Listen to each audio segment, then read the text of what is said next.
Welcome back to Off Ball Takes. This is your host, Yarby Laws, and this is. Christopher Wells. Thank you for all the support on the last episode. It really does not go unnoticed.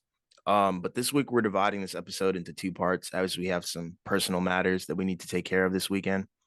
But we essentially got two interesting player interviews from John Wall and Dejounte Murray, which we thought deserved their own segments. Um, but yeah, to kick it off, John Wall took to the media after being reported available in trade talks prior to the deadline. He appeared on the Title League podcast to talk about his NBA journey, personal life, and whatnot. And he had some interesting things to talk about, like specifically his time in Houston, you know, and I thought that was really, really interesting because he talked about a lot of business stuff, his first impressions of Harden and, tanking. Like, I don't think he had ever experienced tanking. And I don't think people really talk about that, especially NBA players. Um, so it's interesting. Like their goal was to lose a certain amount of games. Yeah, and you can imagine for a guy like, John Wall, who has accomplished a lot in his career, had already been like a multi-time All-Star, All-NBA player. That has to be kind of like a weird transition. Going from a team where he's trying to compete. I know the Wizards didn't necessarily always get far or make the playoffs, but they tried to compete for Yeah. most of those years with Wall and Beal together. But with Houston, the plan literally was to lose as many games as possible so he can get that draft pick, and that's got to be a weird situation to be in, and a kind of an uncomfortable one because I remember, when he was in Houston, I think it was last season or so when he would Hmm. post, workout videos, where he would be like, hashtag free me and all that other stuff. So you can kind of tell, he was pretty honest about, probably not enjoying that experience in Houston. Yeah. And it's like, I thought it was really funny when he was talking about his first impressions of Harden. Like, so apparently Harden had no interest in being there from the jump. Like, he didn't show up to any of the training camps or anything like that. Like, Right. Wall texted him or called him, and he was like, "You ready to get this work in and stuff like that?" He's like, "Nah, I'm not gonna be there. I'm gonna be at Lil Baby's house at a mansion party or something crazy." And Wall was like, "Okay, well, I'd love to be there, but I don't know how it works here. Like, this isn't my city. I don't run the operation here." So it's just interesting, especially talking about the business side of things, because he did. He ended up sitting out, I think, at one point, and they reached a buyout. Yes. Correct me if I'm wrong. Okay, buyout. Yeah, so they had reached a buyout that season or the season after, and it just goes to show you that the NBA really is a business alongside entertainment. So For sure.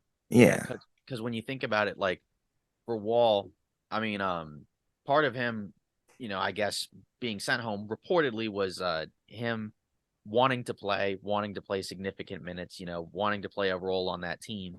But Houston was basically like, nah, we would kind of prefer you, either coming off the bench or playing a minor role. So then they just kind of mutually agreed to just let him sit and not play. They tried to trade him, but you knew realistically because of his contract, yeah, he wasn't getting traded. So ultimately he gets bought out and joins the Clippers, and we'll see where it goes from here. yeah, I mean, he's had a decent season in for the Clippers. The Clippers have kind of been up and down, kind of struggling, but then at the same time, his name is still coming up in trade rumors. So it'll kind exactly. of be interesting to see how this continues to go. But it definitely was a really interesting uh interview, especially the Houston parts. But then there were also some other parts that were pretty interesting as well. Yeah, and one of those being, he stated during the 16-17 season, 2016-2017 season, he basically said that season was the best chance the Wizards ever had getting to the finals on any team that he was a part of. Yeah. And he went as far to say that they could have beaten LeBron's Cavs. Do you agree with that? I'll go after you. I mean, for me personally, I just from what I remember that season, I mean, the Cavs only lost one time throughout their entire run to the finals. Of course they lost to Golden State, but they basically beat the pants off of everybody in the Eastern Conference. I mean, I do kind of agree that that was probably their best shot because I think that was the best Wall Beal Wizards team because Yeah. those two, that was when both of those guys were at their best and at their healthiest. And they had a lot of, solid players on that team. Like you had not just Wall and Beal, but like Markieff Morris, Otto Porter Jr., Kelly Oubre, Gortat, if you remember him. I mean, so it was an interesting team, but at the same time, it just felt like that year the Cavs were just kind of just better than everybody. I Yeah. mean, even like, obviously the Warriors in the Western Conference. I mean, if you remember, like that year, both teams, like, well, the Warriors, I don't think lost any playoff games before they got to the finals. And Mm-mm. the Cavs only lost one. So that was kind of like that stretch where we had, four straight Cavs Warriors finals, so it's just like, I don't really agree with him necessarily, but at the same time, like, I mean, what is he gonna say? Is he gonna say like, I mean, he could have just said nothing, but at the same time, if he's gonna talk about it, he's not gonna say, "Oh yeah, we would have gotten crushed by that team," because he's a competitor, you Yeah. know. So it's like it's the right response if he's gonna talk about it, but I don't necessarily agree with him. But that Wizards team was a pretty good team, but then you also have to factor in the Celtics too, because they lost to the Celtics. That's the reason why they didn't get to face Cleveland Hmm. because they played Isaiah Thomas's Boston Celtics, and he had a couple of games where he just lit them up. I mean, he had what 52 or whatever in Hmm. game two. I think that was the night or the game following his sister's death, and he just Yes. took over that game down the stretch. And then, of course, I remember in game six, Wall hit that game winning three, to get it to a game seven. And then in game seven, it seemed like he just kind of ran out of gas, and the Wizards just couldn't really match. And then you had Kelly Olynyk for Boston. I remember just hitting huge shot after huge shot. So I don't know. I mean, obviously the matchups can kind of change how good you can play against the team, but I don't know. It just felt like that year Cleveland was just better than everybody in the East. Yeah. This is my Wizards bias coming in here, but I think they had a chance at beating Cleveland, yes, but when it came to the Warriors, heck no. And Wall even said that they weren't beating the Warriors because they were too good, way too good. But, you know, with that Wizards team, it was so interesting because they had so much depth. Like you named all the players, but, Right. their bench was so deep. And I really think that that team could have beaten Cleveland if, only if LeBron didn't show up in at least one or two of those games because nobody on the Wizards was guarding LeBron. We all know that. Wall would have maybe limited Kyrie somewhat, Mhm. but I just I don't know. And Kevin Love probably would have put up a decent amount of points against Morris, but I just don't see anybody guarding Braun. And I think that's probably the X factor. And we're dealing with hypotheticals, so we'll never know. Yeah. And in And fairness, like Cleveland also that year had a lot of depth too. I mean, it wasn't just those three guys. I mean, that year they had Kyle Korver, they still had J.R. Smith, mm-hmm, Channing Frye. I know Darren Williams kind of melted down in the finals, but he had some playoff games before that where he was okay. mm-hmm, So they had a lot of depth too. I mean, a lot of people would kind of say that Cleveland team was better than the Cleveland team that won the title. They just went up against a better team in Golden State. But it's always kind of fun to talk about these kind of matchups because it's just like you said, we'll never know. It's all hypotheticals, but just kind of imagining these matchups and how, they would play out is always really fun to do. So yeah, either way, like at the very least, I think they would have had the best chance at beating them, but I still don't think they beat them. Like maybe they okay, go six as opposed to I think when the Cavs beat Boston, they beat them in like five. So mm-hmm, maybe they take them to six. Maybe and like you said, if Wall and Beal just outplay LeBron and Kyrie for like a game or two, like in DC, maybe it could happen. But I don't necessarily think they'd be able to beat them. But it would have been a fun series. yeah, very fair. All good points. And the last thing that he pretty much talked about was his journey with mental health, and I thought it was a really good eye opener and a really good discussion that he had. He brought up his injuries, which kind of derailed his career because he hasn't been the same since. And I'm a huge, big time John Wall fan, Same. but he definitely has not been the same since the plethora of injuries he's been through in recent years. And then on top of that, he lost his mother. Um, so RIP for that. But like it just goes to show you that these players really are human and personal stuff can really get in the way of your game. Yeah. He was in a really downward slump, you know, but he was making all that money, but it doesn't necessarily satisfy the voids that, personal issues can bring into your life. Right. Yeah, I do think that there's sometimes is a tendency to kind of forget that these are not just, rich athletes that make a lot of money doing what they do, but like at the same time, they're also human, just like us. And I mean, Exactly. they'll go through, tough times just like us. And, of course, like I know a lot of people may not want to look at it that way because again, you have to factor in these guys make so much more money, but still, it's like you said, money can't necessarily fix or solve everything. But it was kind of interesting to hear his takes about that and how open he was. And I remember he had written an open letter, about a lot of the mental struggles that he had faced, during the last couple of years. So, I mean, it's pretty cool to see him out there. I mean, I got to see him in person when I went down to LA. Right. So, and I mean, he still looks pretty good. I mean, obviously, like you said, injuries have made him not as good as he was before, but I think he could still help a team because again, his name has been in trade rumors, and whether it's LA or somewhere else, I mean, I think he can still help a team. For sure. All right, so next up, we're gonna get into Dejounte Murray. So Dejounte Murray was on the All the Smoke podcast.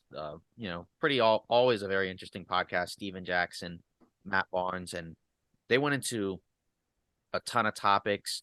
I mean, one that was kind of interesting was him talking about just how he had kind of grown up uh, incarcerated. He had mentioned both his mom, and his father had kind of like spent lots of time in and out of prison. And he's, kind of mentioned how, you're a product of your environment. And he kind of talked about how that kind of helped, you know, allow him to kind of get to where he is now by working hard, and always going into the gym, working on his game. I mean, he was a late first round pick by the Spurs. I mean, I don't think anybody saw this coming. I mean, he's a really good basketball player. I mean, Hmm. he was an all-star last year. I know Atlanta's kind of been up and down, but it's always cool to see stories like this where you just guys that kind of just can't come out of nowhere, and Yeah. have some of these, upbringings and to get to where they are now. It's pretty cool. Yeah. Um, mhm, I I really enjoyed that interview, and I think one of the main reasons is because I learned a lot about him. Like I didn't know that, he grew up incarcerated and dealing, with and having police problems and, dealing with that. And I think it was very telling. Like, and I'm not saying like, I came to a revelation about his personality or anything. It's just you got to realize that these players come from a lot of different backgrounds, and I guarantee you probably over 90% of them haven't really talked about where they come from on a right. deep level like that. So I really enjoyed this interview, and it's very intimate and personal. Yeah. And of course, he went into some other things. He grew up in Seattle and he talked about, over the summer, how he played in those Seattle Pro-Am games and how important, it was, just for him to kind of give back to the community. Cause, like when we see these guys playing Pro-Am games, a lot of them, a lot of the fans, they don't actually get the actual opportunity to go see the real games. Yeah. So just to kind of, give back to the community and allow them to just go in there and see these guys play and play at their best. I mean, I thought that was really interesting. Of course, they of course if you remember in the offseason, he got into it with Paolo Banchero. He talked about that a little bit, and just guys going at it, just in the game. He had mentioned at different points he kind of wished that like the NBA was kind of like closer to what it had been back in the day where guys could kind of just, be more physical and go at it. I mean, he is a tough defender. So I really enjoyed it. Other aspects of it. He talked about his time in San Antonio with Greg Popovich and how they kind of tried to play mind games and sort of break him in, and try to see like how he would react to certain situations. He also talked about his experiences with Kawhi and how he mentioned, you know, how he was kind of a cool dude, very laid back, kind of like what we've seen in the past where, he Yeah. doesn't really talk a whole lot, doesn't really want to be in the spotlight all the time. But probably kind of the funniest. I don't even know if it's funny, but the most interesting part of the interview was how he talked about Tony Parker and how he mentioned um with Parker that when he left Charlotte, he felt that he left Charlotte because he didn't really want to be DeJounte Murray's backup. At that point, DeJounte Murray had started to eclipse Parker, and Yeah. kind of like take the realms of being the franchise point guard. So it was just kind of interesting. Steven Jackson, he talked about it too. Just kind of just those experiences, of course, playing together. I thought that was kind of funny.